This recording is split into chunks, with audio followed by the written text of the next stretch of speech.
Beaucoup de gens aimeraient trouver des partenaires ici en Chine, beaucoup de gens aimeraient travailler avec les Chinois, mais ils ne savent pas comment faire.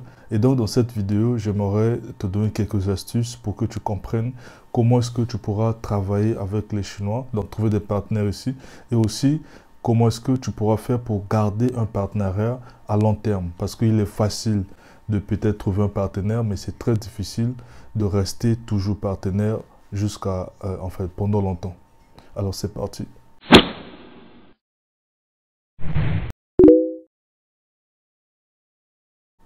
Bonjour, j'espère que tu vas très bien. Moi aussi, je vais très bien par grâce de Dieu. Alors, je suis très content de voir que vraiment la communauté évolue. Nous sommes déjà à plus de 1000 abonnés. Ça veut dire que ça marche très bien et que de plus en plus de personnes ont besoin en fait de mes conseils. Et donc, je m'appelle Cardorel Bambi. Allez dans mon site internet www.businessinchina.fr. De là, vous allez comprendre ce que je fais, qui je suis et aussi tous les services que j'offre. Alors, dans cette vidéo, comme j'ai énoncé, nous allons parler de comment est-ce que tu peux travailler en relation avec un partenaire ici en Chine, comment garder ton partenaire pendant longtemps. Qu'est-ce qui fait que beaucoup de gens n'arrivent pas à garder leur partenariat pendant longtemps et comment faire pour réussir dans le partnership, dans le partenariat.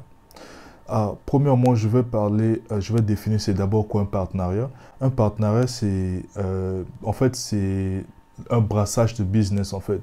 Et donc, si toi tu fais un business, je prends un cas palpable comme ça, tu fais un business au Togo par exemple, et que tu n'as pas quelqu'un ici en Chine ou un fournisseur ici en Chine, tu aimerais que tu travailles en connivence avec ce fournisseur-là ici en Chine.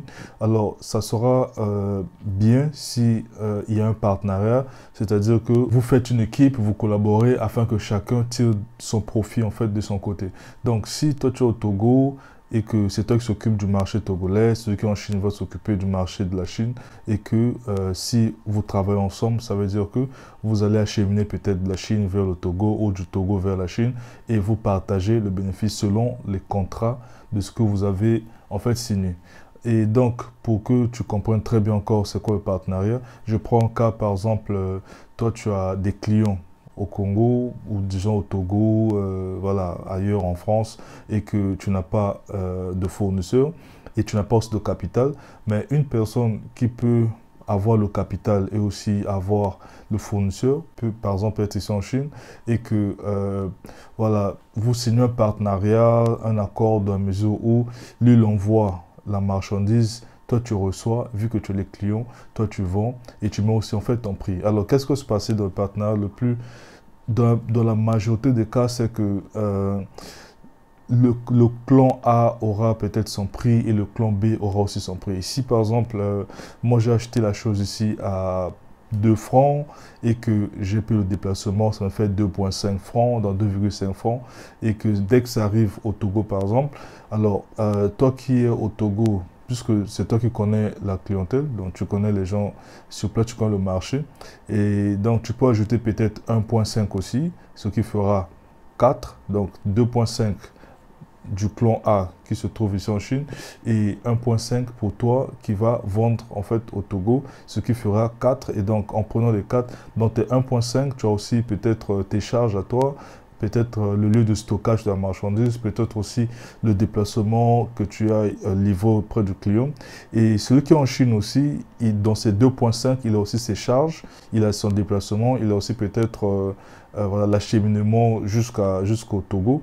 Et donc, c'est ce qui fera que lui, il a son déplacement, en fait, il a son bénéfice. Et toi aussi, sur place, tu as aussi ton bénéfice. Alors, et là, c'est un partenariat, en fait. Alors, dans ce partenariat, chacun reste de son côté. Et selon les clauses aussi. Mais ce qui fait que beaucoup de gens ne jouent pas de le partenariat, c'est parce que le fait que, je reste dans cet exemple par exemple, le fait que tu sois au Togo et que tu t'occupes quand la marchandise arrive au Togo, mais parfois ça te pousse en fait à se poser des questions, mais si déjà lui ici me donne ça à 2,5, ce qui veut dire que peut-être qu'il achète ça là-bas à 0,5 et que tous ces deux-là, en fait, c'est son bénéfice. Tu cherches à comprendre comment est-ce qu'il fait, tu commences à comprendre, en fait, la souche, combien il gagne réellement et tout. Alors, c'est ça qui va créer un peu le couac, en fait, parce que le fournisseur aussi, celui qui est ici en Chine, ne sera pas là à te détailler comment est-ce qu'il fait. Il peut toutefois te dire que voilà, j'achète à 1, alors j'achemine à 0,5 et le 1 là, c'est mon bénéfice. Mais toi qui reçois et que tu vends à 1,5, en réalité, c'est toi qui gagnes plus en fait. Parce que déjà, tu n'as rien acheté, tu n'as rien dépensé, tu as reçu la chose et que tu as vendu. Donc, le fait que tu connaisses les clients, oui, ça te permet de gagner aussi. Parce que c'est toi qui connais la clientèle. Mais chercher maintenant à aller jusqu'à voir aussi où est-ce que le fournisseur trouve ça, combien il gagne. Alors là, c'est exagéré et c'est ce qui fait que parfois, ça déçoit certaines personnes dans le partenariat. Soit aussi, l'autre sens aussi peut être du fait que la personne qui est en Chine, qui a ramené la chose vers le Togo et pour lui, en fait, son prix, c'est 2,5.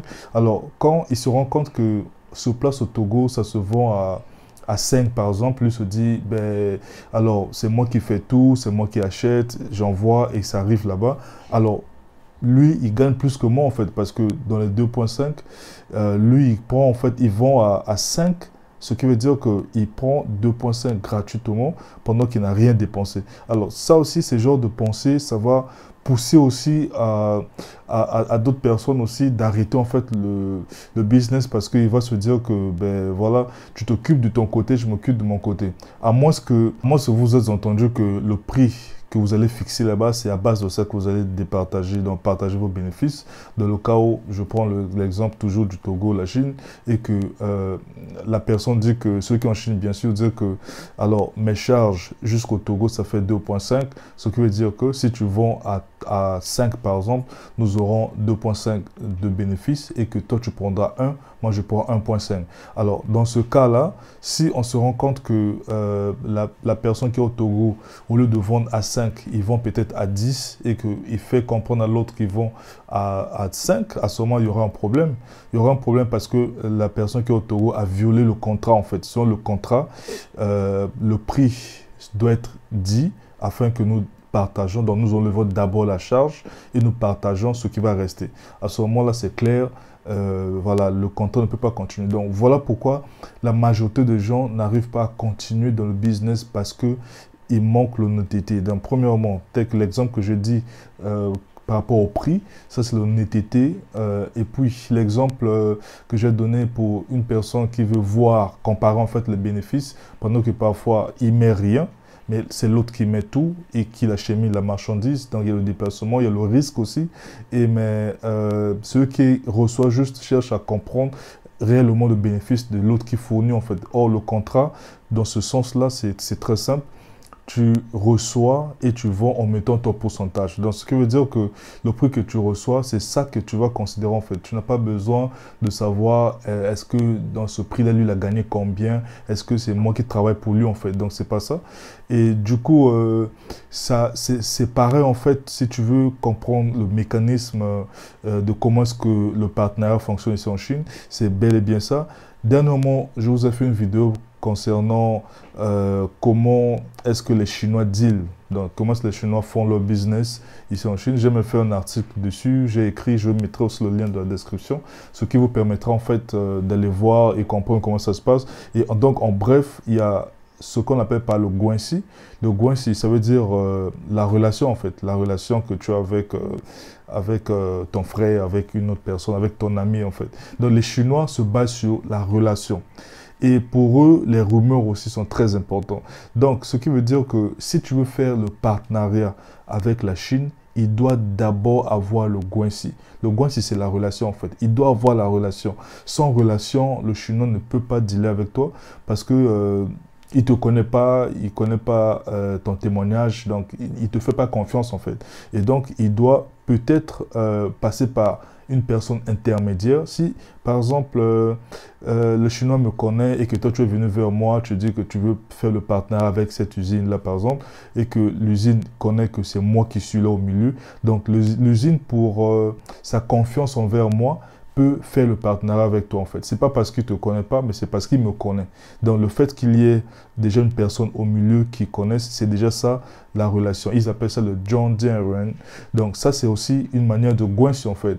Et donc retenez que pour faire le partenariat avec une entreprise chinoise, coopérer dans le business avec la Chine, il vous faut d'abord la relation. Et cette relation-là, ça se construit en fait. S'il n'y a pas une personne au milieu, le John Deere, ce qui veut dire que tu dois toi-même créer cette relation-là. Alors, créer cette relation, ça dépend, enfin c'est facile aussi parce que si tu es client, tu commences d'abord par acheter 1, 2, 3 jusqu'à 10, peut-être 2 ans, 3 ans, 4 ans, 5 ans. Et cette fidélité, en fait, permettra à ce que tu aies une relation spéciale avec le fournisseur, avec le Chinois.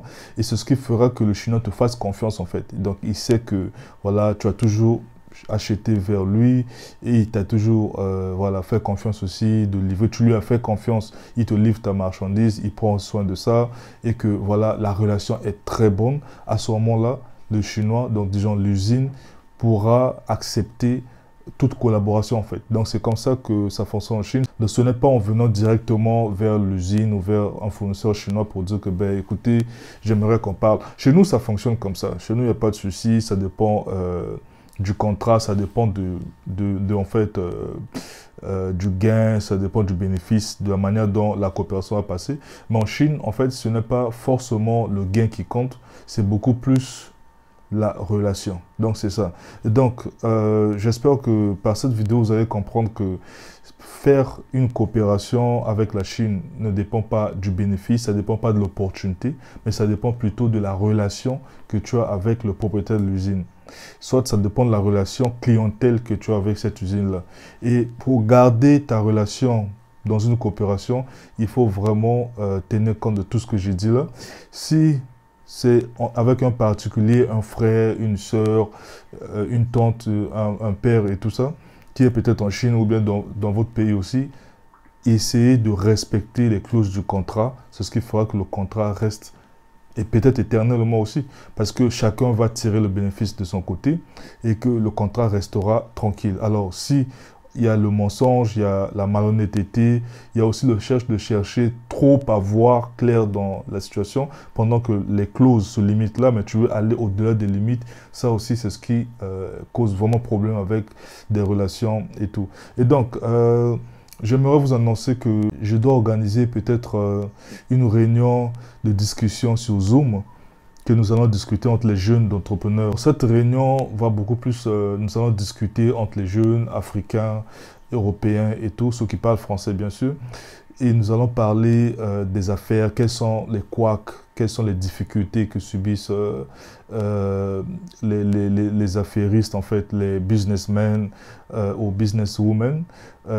Parlant de la Chine, votre commerce en Chine, qu'est-ce qui ne marche pas, comment est-ce qu'on peut faire pour éradiquer ça. Et donc, toute question liée au business, au commerce avec la Chine, vous aurez cette opportunité en fait de me les poser. Nous allons discuter ensemble durant cette réunion-là. Et donc, je vais vous communiquer ces dates-là. Et n'hésitez pas à s'abonner si c'est pour la première fois, pour que prochainement, vous ne manquez pas mes vidéos. Et aussi, concernant la réunion que nous aurons sur Zoom, je vais publier toujours dans les moyens que vous connaissez sur Facebook, sur WhatsApp et sur Instagram et même sur YouTube aussi. Donc voilà, merci, c'était tout, l'expert du marché chinois.